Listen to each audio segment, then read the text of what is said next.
So till this day, that call is stuck in my head.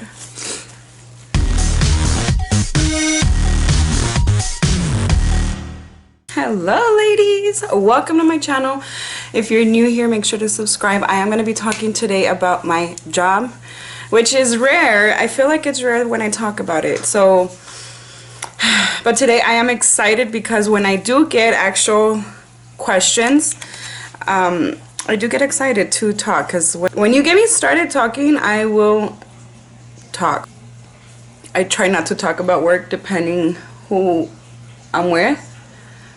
Is because I will get into it and I will continue to talk, because there's so many things that I hold inside. If you're a 911 dispatcher, if you have a stressful job, you know what I mean. So that's my dog. There's this group on Facebook for 911 dispatchers for your job. So this girl asked whoever wanted to answer questions. I've been wanting to answer questions lately. She sent me a questionnaire about work. Well, shout out to, I'm gonna say Stenia, but shout out to her. She is working on a project. This is a 2 to 3 weeks project for me, so you don't have to rush. So it says, thank you for taking the time to help me with your answers. I would like to say that I am currently learning English. If you don't understand a question because of my wording, please let me know. Important, there are no mandatory questions. If you don't want to answer any of the questions, don't feel uncomfortable, jump over. It is also a huge help for me if I get 4 to 5 questions. Oh, that is so sweet, 4 to 5 questions. And she sent me quite a lot. And for her to just... she's content with those 4 to 5 questions. That is so sweet. So personal questions. What name should appear next to your answers? How old are you? I just turned 28 in December. How long have you been a dispatcher? I have been a dispatcher for 5 years already next month. Next month, February 23. Do you consciously want to be?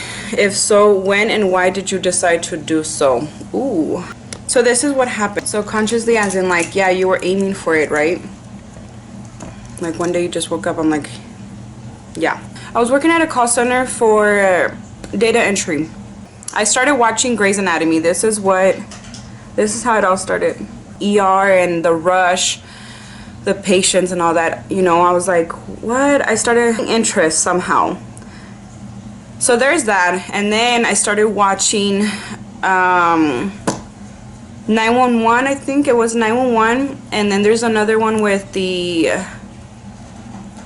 Chicago Fire, something like that, because of my future career. Graduating soon from college with a criminal justice degree. I always wanted to be an officer, and from that, from an officer, my main goal is to become a detective. I just decided to Google dispatcher.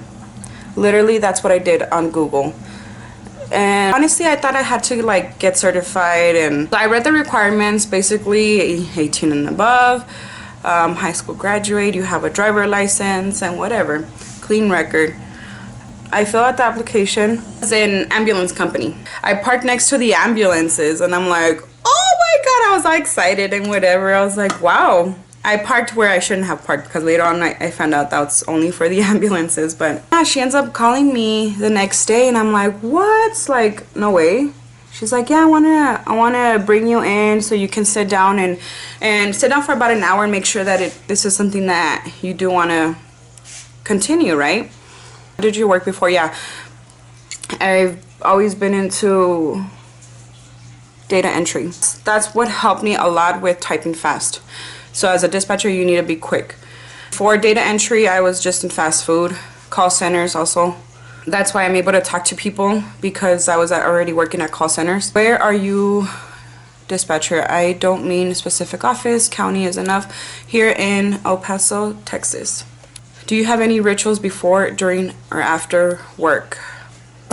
Rituals? No, honestly, if you consider this like a ritual routine, I don't talk about work. When the new oncoming shift, they want to talk about, oh, any calls that happened last night. I don't like to talk about it. I'm like, you know what? If there's something important going on at this moment, then that I have to pass on, that's all you need to know. And that I don't like to gossip. Oh my God, this happened last night. Like, I literally went through all that. I'm tired at the end of the shift. I just want to get home. I turn on my music and forget about it. That's it. Be a ritual. During work, I talk to my partner. That helps a lot to just talk to them. Before work, as long as I have my coffee. Does it affect your private life? Whoa. So I'm not sure what she's asking about. My private life as in relationship wise. I wouldn't know. I've been single for about 4 years now. Actually, it can affect it because when I tried talking to somebody, you know, they would get jealous because you do work with, I don't know if they get intimidated by you working with first responders or officers. So at one point, yes, like this one guy like would tell me like, why do you get ready for work? Why is your hair down? But he was just being insecure. I don't have kids, so that it doesn't affect in that way. The schedule is very crazy. I see why like it can affect people that, you know, are in relationships, have kids. Me personally, since I've been single, I decided to work. I would work a lot of overtime. I was always there, so I think that helped me with just being a workaholic, if you could say. Other than that, school-wise, this is why I chose to do everything online, because again, like it's very hard to commit to another schedule. With school, I've been in school already for 2 years. It has not affected me. The only thing it has done is just train me. Have you ever needed help of a psychologist? Not really. Thank God I have friends and family. Friends as in like co-workers that can relate. Family that is always there to distract you. They understand that you're going through some stuff. So I do have my sisters that I talk to, and every time like I go through something hard, I don't tell them. I just like I go and hang out with them. We do have a chaplain in my department right now to help us, but like I said, it works better when you're talking to a coworker that, you know, is going through the same thing. Do you have sleepless nights? All the time. All the time. Whenever you're mentally drained, you're physically drained, most of the time I just knock out because I am so tired. On my days off, and every time like I'll get a day off, that's when I'll have sleepless nights, because you know, a lot of times I want to enjoy my days off, and if I sleep and catch up, like my day's already gone. So yes, at one point I was taking pills to sleep and also teas. How do you feel? Did you make the right decision when you chose this job? Oh, it's very tough. Because of the type of job that I want to do, I am blessed to say that this type of job has helped me so much in many ways. I feel like I did make the right decision of like starting off this way. I've been into 3 companies. So the first 2 companies was EMS only. And now I'm with the police department. So those 3 companies all have, like, I've been blessed with many things that I've learned. I continue to learn something different. If it wasn't for that, like how I started, and me just jumping into a career that, you know, as a police officer, I would be so lost. And like the officers that I'm dealing with that are new, they're so lost. So I feel I have a major advantage. So yes, I believe I made the right decision. Will I do it again? I don't know. Knowing everything that I know now, knowing all the stuff that I went through, it's tough. Have you ever thought about quitting? If so, when and why? All the time. All the time. After 3 months, I'm like, what did I get myself into? Until this day, I'm like, it pushed me to get my education. Ts, the medics, they're so rude to you. They don't want to work. And this is in my experience only. I'm not talking about all of them, because there are many of them that I work with that are so good, that are dedicated to what they inspired to do every day, you know what I mean? That's your career. They would get mad at me because I'm the one sending them to work, you know? Especially when they would have to just transport from a hospital to another hospital, from residence to a hospital, whatever the case was. It's like if it was my fault, like, that they called, so they would take it out on you many times. And I'm like, well, buddy, you chose this job, you know what I mean? Those companies that I've experienced, they would give you attitude on the radio. And to this day, like, as soon as I hear it, like, it triggers me. That is my ugly main trigger, is when they give me attitude. Is like, I don't give you attitude. If you're having a shitty day, I have a shitty day too. Like, I'm not taking it out on you. So those are the times where it's very hard, where you're just like, you want to quit, you want to get up and leave, but you're better than that, you know? It'll always go away. Every single time, the next day, it's already a different day. Your first call, oh, it's so different. EMS, we didn't take any calls. We took calls from facilities, from the ER nurses, from caseworkers, sometimes by the public. So when we get the call, so let's say this was in the ambulance world, right? The EMS life. We have a system that the 911 call center will send us, if it's in our jurisdiction, if it's our area to cover, they will send us a call. From there, we see the address and we see who is the closest unit. I was nervous when I took my first call. I was forced to. My partner only understands English, and in the area that we cover is at least 90% of them are Hispanic Mexicans. So he's there struggling, and he freaks out and he starts calling me, and I'm like, fuck it, I gotta take it, you know, screw it. Spanish call, I'm like, ¿Qué pasó? ¿En qué le puedo ayudar? Whatever, right? Other one that I did take over from his headset because it was a Spanish call, this guy was completely cussing me out. He was being disrespectful. So I was like, what? My heart even started, like, my blood was like pumping, like, excuse me. I'm like, well, I'm trying to help. I'm still trying to stay, what's that word? Professional. He was just there to talk crap. He was just there to disrespect us. There was no emergency. Like, do you want to speak to an officer or not? What do you want? How did you handle the first few calls? Just talking to the partner is like, I was just in like, what are you, like, this is really going on.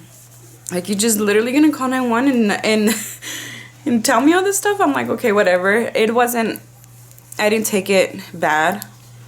I was just in shock. I was like, okay. I think I handled it well. It helps to have a partner there where you just let it all out. You talk to them.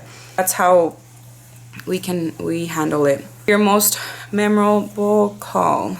I just got chills. Good or bad?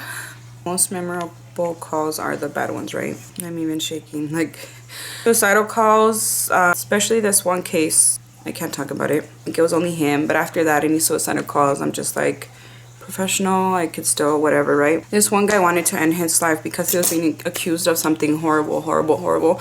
I cannot mention. So because I knew the background story of why he wanted to do it, oh my God. That was hard for me because I just kept on like thinking about it. I was like, Jesus, I have chills because this is,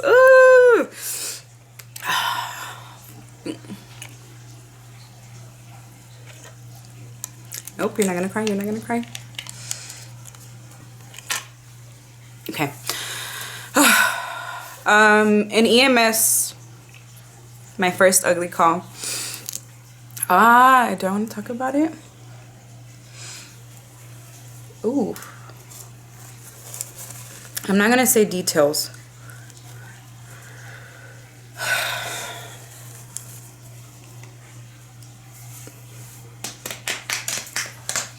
My dogs are here.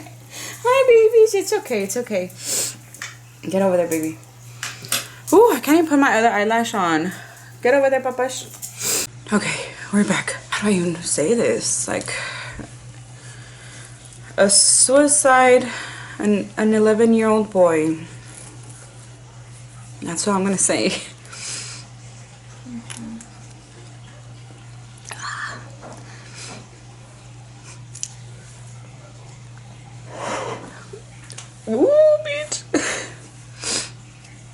At that time, my nephew was 11, so it sucks. That's the first thing that I had in mind, is like my nephew.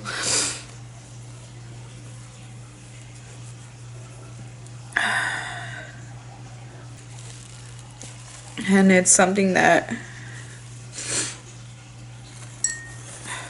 I never talk about it, because look how I get.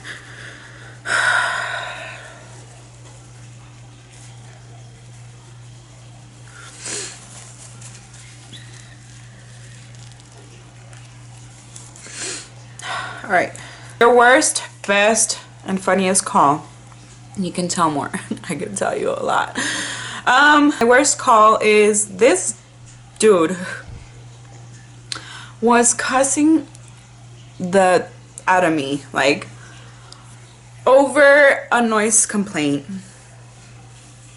I'm like, he kept calling and calling, and once it's, like I said, once they start being disrespectful to you, you're more than welcome to just hang up the phone. And after certain times, like when you do that, they don't ever call back, right?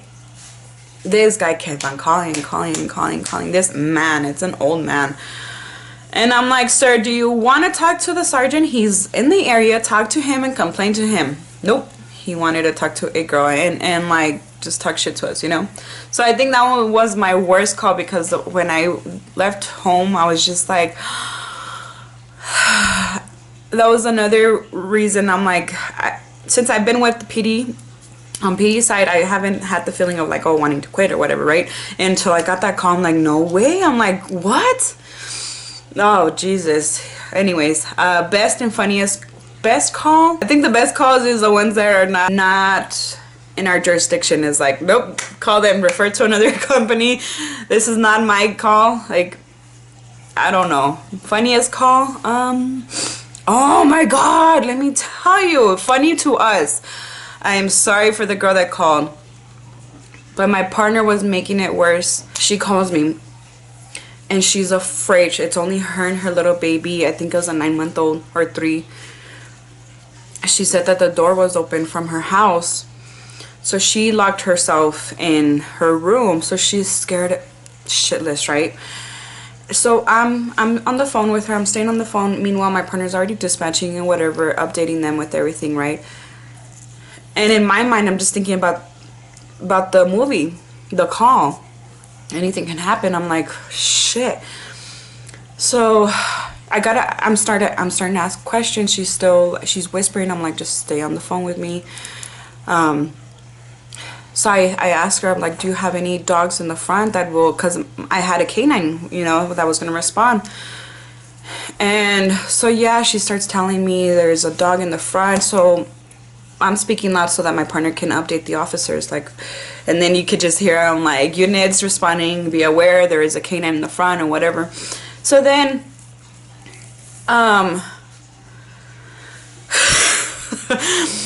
I'm still trying to, like, you're just wondering, like, what other questions can I ask her, right? Like, to keep her on the phone, or so that way there's no dead silence. So then I just asked her, I was like, okay, like, what kind of, after the whole thing, like, everything, we're all quiet, whatever. I'm like, okay, what kind of dog is it? So she says, a Chihuahua. Oh my God, we were thinking the worst, right? We're thinking a big boy, whatever. So my partner can hear me. So I'm like, okay, you have a Chihuahua. He starts fucking laughing. Oh my God, that was so hard for me to do, is to remain professional and not laugh. I muted her. I couldn't control my laugh because I wasn't laughing at her. I wasn't laughing at her dog. Is the way that my partner reacted. You know, when you're in trouble and you look at your partner, you look at your friend, you just start laughing. It was that moment. I'm like, shut that. He even run out the room. I'm like, shut up. So then it seemed like a quick long minute that I didn't answer her, that I didn't acknowledge her. So I'm like, it was so hard for me to control it. So then I get back, I'm like, okay, I hope she didn't hear me laughing, because, you know, that's fucked up. I'm like, okay, do you have any other animals in the backyard or what? So she starts saying a donkey, and I'm like, I repeat, okay, you have a donkey. This motherfucker starts laughing, so he just continues. Oh my god, that was horrible, like unprofessional of me. Ah, my eyelash. So, like I said, we expected the worst, but it was just funny that it was cute, you know, like, what the hell? Like a donkey out of nothing, like out of nowhere. You know, thank God she was fine. You met your caller yet? That one I don't understand, as in like I met the public. I'm sorry, I'm not sure what you mean by that. But no, we don't ever say, hey, I took your call, I'm the one that took your call. Have you ever experienced any atrocities, discrimination because of your work? I would say discrimination comes from work within, like your partners. For example, it's us against them, if that makes sense. Especially in the EMS life, paramedics, the EMTs, it was them always against us. They're always like, oh, they're just giving us work. Oh, how come this guy hasn't done work? It's like, you don't understand what we're doing on our end. They would always cry about it, saying that, oh, you're choosing favorites. I never had favorites, no matter what, because that was another thing that was a red flag there. Like, I would see that they would complain about others. I never wanted to be that person. So yeah, that's the kind of discrimination we would get, is like, oh, dispatch this, dispatch that. Friends or family or anybody else, I don't think so. This is a non-personal question. What is the difference between a dispatcher and an operator? I'm thinking it's because we do everything. Where I work, you're a dispatcher and you're an operator, you're everything. So as a dispatcher, I'm thinking this is what you mean, like you dispatch the calls only. Because from what I know, other agencies, they have, depending on how big the agency is. So there's one here that I work with, a small company, a smaller city compared to the actual big city where I'm at. That one, they do have more people, they do have more work overload, if that makes sense. So they have one person only in charge of one thing. They have another person in charge of the radio, for example, one in charge of the 911 calls, the other one in charge of only non-emergency. They have another one only in charge of inputting warrants. They have another one just for EMS. That's from what I understand. But with me in our department, and it's always been that way with those 3 companies that I've been with, we do everything. I do everything. So we multitask. This is why it's so overwhelming at times when you do get busy. So a dispatcher, you dispatch the calls only. An operator, I'm thinking you are the one that takes the calls. You're the ones that's taking the calls. But like I said, I do everything. So I've never been like, oh, I'm this, whatever. We do say, hey, I'm operator number, whatever. But I am a dispatcher. So is there a rank? Not where I'm at. I think once you're a dispatcher, that's it. What kind of training do you receive? You're on your own, buddy. The training that you get is totally different than what the actual job is. We did receive training for, I think it's minimum, like basic calls, like, okay, how to handle a call. But it's totally different once you're in there. So you do know the basics of it. You do get training for TCIC, NCIC. You do receive training for, you know, when you enter warrants and all that. That training was about 3 days. The other training was about, I think we got it done in 1 day. They could handle a call during training. EMS is 3 months, and where I'm at right now, it should be 6 months. We start them off with just shadowing. I think the first week is just you're gonna sit back and look what everybody else is doing, and then after that you slowly start taking phone calls like the non-emergency. You start taking the animal services calls, noise complaints, just start taking 911 calls. Then you can be on the radio. Yeah, they could take calls. Are there agencies, or does a state employ you? There are agencies hired by the city, by that one. EMS is a private agency. So that one, you're not, technically not like a government job compared to where I'm at right now. Like, yeah, it's a government job. The other one is the private agency. What are the requirements? 18 and above, high school graduate, diploma, or a what's that other word? You know what I mean. Driver license, clean record, drug test you, drug screen. We'll do a background. They will send you to get a psychological test. You do have to pass a polygraph. But basic requirements is, you know, this is why it took me a while to even apply with them, because I thought I had to be certified, and I'm like, where do I even get that? But no, call them and ask them, because I even told my supervisor, I'm like, look, from what you're saying on the internet, like, it's intimidating. So if you make it easier for somebody, hey, just to call you, and then you can explain to them, like, no, we will certify you once you're here with us. Again, the agencies are different. How many hours of employment? So we work 40 hours, but EMS, I've always worked 12 hours. And then over here with the PD side, he's been trying to work things out. We went from 8 hours to 12 hours, and we're now working 10 hours. And he's trying to get us back to 8 hours. But yes, it's 40 hours. Payment, on average, how many people drop out between hiring? Damn, I've seen a lot. Dispatching is not for everybody. It's very difficult. So I've seen even EMS life, I've seen so many quit within the first week. You know, the second day they don't even show up.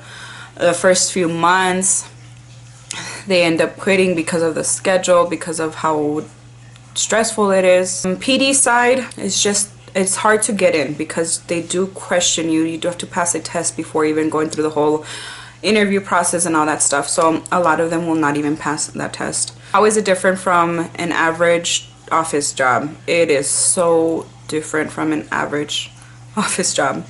You know what? Last time I went to drop off a paper, and then I saw this girl. She was working the HR department, right? She's so calm and whatever in her little office. It seems so quiet, and I'm just like, how does it feel to be God's favorite? Just kidding. How does it feel to be working in a quiet environment? I feel like, damn, I haven't had that feeling in years. It's completely different. Like I said, yeah, I can say all these bad things about dispatch. I will complain about me having a bad day, whatever, but at the end of the day, I will not trade it for a normal job. I do love what I do. I am good at it, and you know what, it's weird because like I feel like I'm the only, like, in my job it's only stressful, but then I talk to like my sister or my family, and like they tell me their drama. I'm like, okay, it's everywhere. You don't have breaks. This is something that, like, my friends will, like, they think it's weird. It's like, what, you don't have a break? Because they'll ask me like, oh, what time is your lunch break? I'm like, we don't get lunch, we don't get breaks, we don't clock out for nothing. You eat when you can. So I think that's another major difference from that and having a regular job. Most of the jobs, mandatory, you need to clock out, you get your 15-minute breaks. Over here you have to rush to even go to the restroom, you know. So it's a very fast-paced job. Female male ratio, there are more females than males. With my department, we recently got 2 extra males, and we already had 2. We only have 2, so I'm still with the other company. I work with them still on my days off whenever I get a chance, but I'm full-time with PD. So with them, plenty of girls, and this is why it was another stressful job, because like you work with a lot of girls. It's a lot of drama between them, at least at the other company. But over here it's much smaller. We don't have many people. Will you get a psychologist? No, only when the job requires it. If you need it for the hiring process, that's when I needed one. How many of you are in the shift? 2. A lot of times it's just me. I'm left alone for about 4 hours. Can you see and hear each other? Yes, she's literally next to me. Like when you're taking a 911 call, you're speaking out loud, so that way the other person can hear and update the officers. When do the most calls come in a day and a year? It's very unpredictable. What are the most common emergency calls? The most common emergency calls are the non-emergency calls. They will call 911. First thing they say is, this is not emergency. Before you tell them to call the non-emergency, you find out if it is or not, because again, a lot of people will think it's not an emergency, but yet the person is there dying. But a lot of them is noise disturbance. Is there a dead period, or is the phone constantly ringing? At nighttime, a lot of the times the phone is pretty dead. If it rings, it's because noise disturbance, but during the day it is constantly busy. Management is there. You get more complaints about animal calls, or the public, you know, they're up and they're asking questions about cases. How many calls on average a day? 911 calls at nighttime. Yesterday I didn't even get any, so it's very rare. How many bogus calls do you receive a day? All of them. Just kidding. Like I said, nighttime, maybe 1 or 2. How can you recognize a real call? I'm thinking here if someone is mentally ill or just imagining things. I think for us, it's not our determination to make. We take every call serious, whether they're just bullshitting us or, you know, they're going crazy, whatever.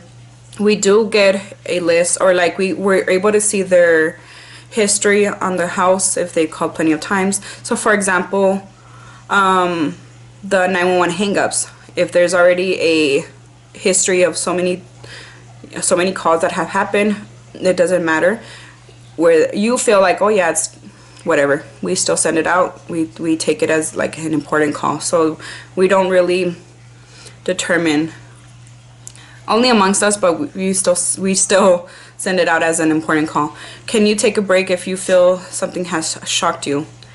If you are with somebody, like I said, if you have a partner there, it's always, hey, let me walk outside, let me go for a quick walk, let me go to the store, get something to eat real quick, whatever, it's fine. So yes, but a lot of times if your partner can't handle being alone, if they're not there yet, you know, then you can't. What happens if you feel you can't answer? Will someone take it? When you can't answer the phone, they will. So for example, if I'm in the restroom and I get a phone call and I'm literally alone, they will still clone the call over, send us a call, everything. The other dispatcher will continue taking the call. She will not release it. So she'll just put everything that I wasn't available, no answer, but she's still taking the information. So there's that. If the non-emergency is just ringing, you know, if it's an emergency, they can call back or whatever. The radio, if you need to walk out to the restroom real quick, it usually takes about a minute or 2. They're pretty busy. You can just tell the officers you'll be away for a quick second. How do you know the right answer about a machine? Are there pre-written situations? There are pre-written situations, but any situation is different. It's not like you read it and you have to memorize it. That moment when you take the call, is like, it's a lot of common sense. It's just something that will pop up in your mind, like, oh, if I was in that situation, what do you need to know? What do you need to remember? So that's pretty hard, but for the trainees, they do have that manual. But I mean, you don't have time to read it while this person is having an emergency, you know what I mean? So just hope that you have common sense. If not, like I said, your trainee should be there to assist you. So a lot of times there's no right answer. You go by like your gut feeling. Do they usually call this number as a last resort if someone is on the verge of suicide or hesitation? The suicide one that really hurt me was called the hotline, but a lot of them, they do call 911 or they call our non-emergency. Do they usually call this line when they are just afraid to go home at night? Yes. What rules apply to the handling calls? Do you have to keep the caller? Depending on the situation, a lot of times you don't have the ability to keep them on the line with you, especially if you're working alone. You get the minimum information, or when you feel that you need to keep them on the line, you just let them know, give me 1 second, don't hang up or whatever. You put them on mute and you're still handling the radio.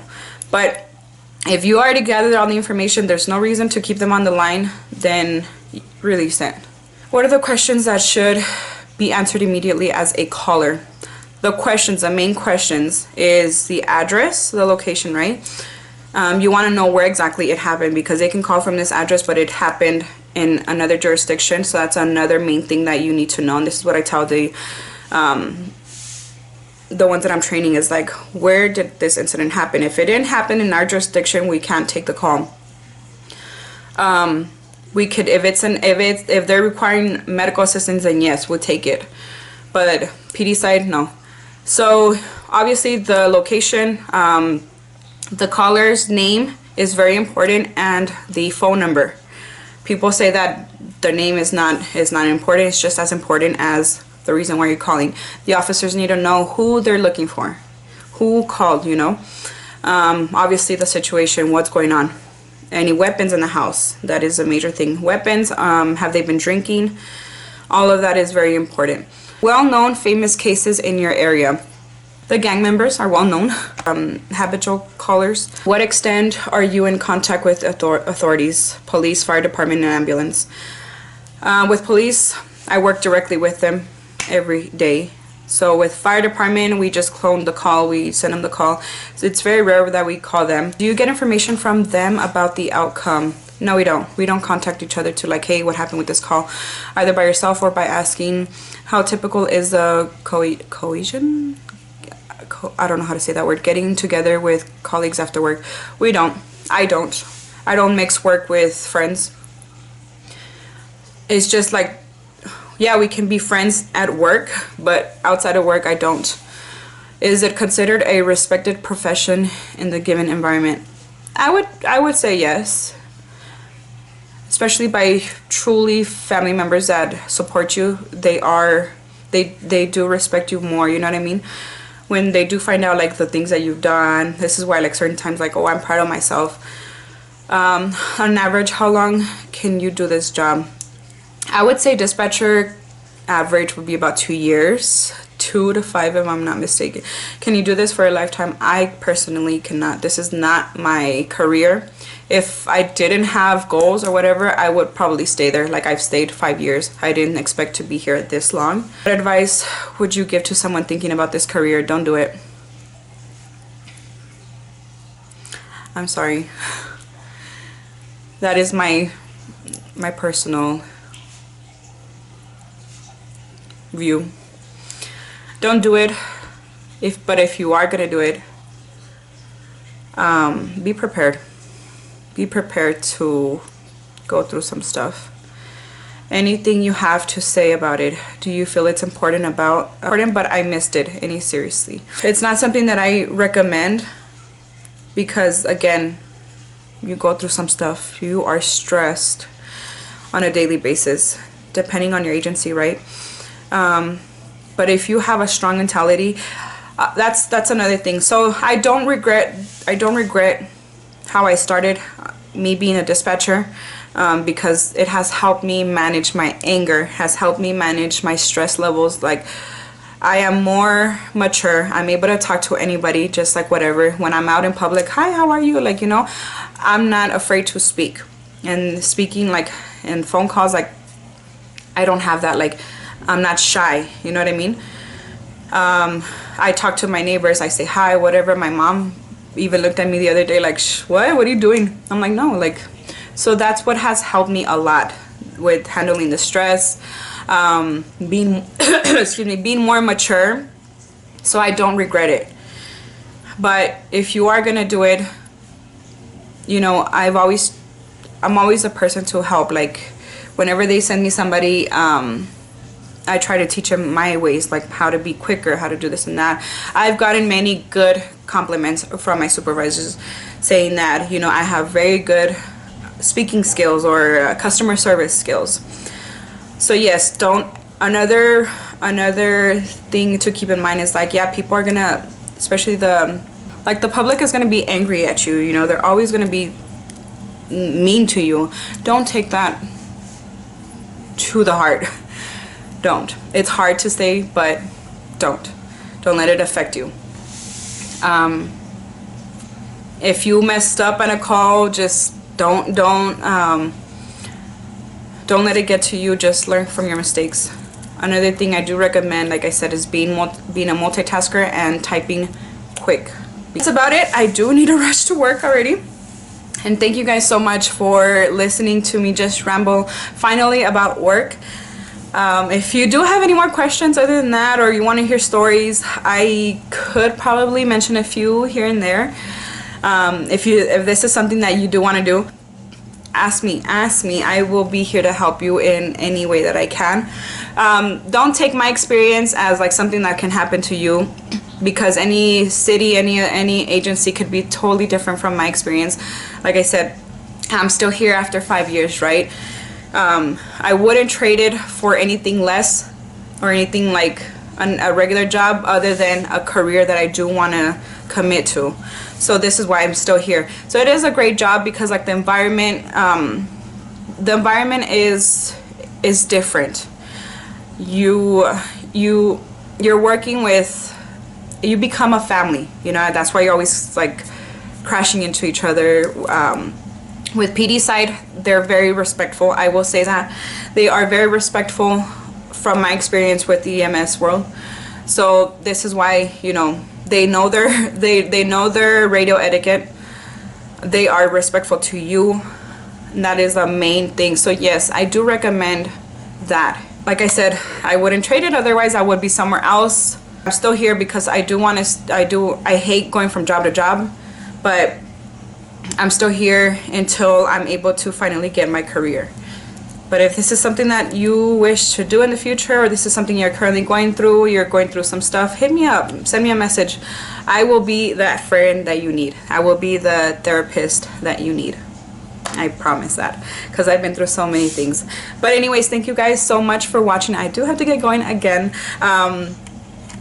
But I had so much fun making this video. Like I said, I could talk forever when I do have a topic to talk about and an audience that will listen to me. So anyways, have a blessed night. I am gonna have a great shift. I work with my bestie, so that makes it funner. Thank you guys so much for watching, and make sure you hit that like and subscribe button. Thank you guys.